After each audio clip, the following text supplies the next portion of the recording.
வணக்கம் நண்பர்களே, வைத்தியர் கனகராஜ் உங்களை சந்திப்பதில் மகிழ்ச்சி. இப்போ என் கையில் இருக்கக்கூடிய மூலிகை தான் பூனைக்காளி அப்படின்னு சொல்லக்கூடியது.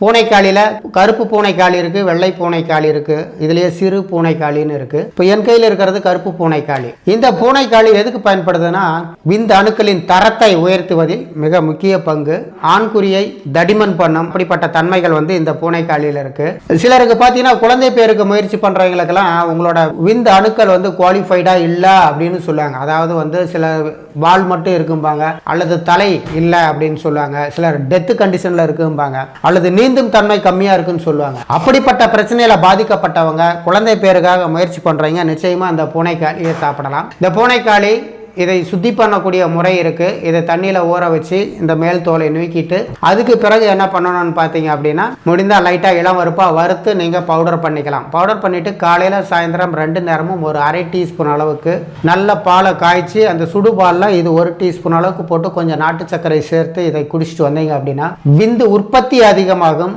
விந்து நல்ல தடிமனாகும், விந்து அணுக்கள் அந்த தரம் குறைவா இருக்குன்னு சொல்லக்கூடிய பிரச்சனை இருக்கிறவங்க இதை சாப்பிட்டு வந்தீங்க அப்படின்னா நிச்சயமா உங்களுக்கு 100% குழந்தை பேரு கிடைக்கும். அப்படிப்பட்ட ஒரு சிறப்பான மூலிகை தான் இப்போ என் கையில் இருக்கு. இது நிச்சயமா எல்லா நாட்டு மருந்து கடைகள்லையும் கிடைக்கும். இது சுத்தி முறை ரொம்ப முக்கியம். இது உங்க பக்கத்தில் யாராவது தெரிந்த வைத்தியர்கள் அல்லது படித்த பட்டதாரி மருத்துவர்கள் இருந்தாங்கன்னா அவங்க ஆலோசனையின் பேரில் நீங்க எடுத்துக்கிறது ரொம்ப சிறப்பானது. நன்றி, வணக்கம்.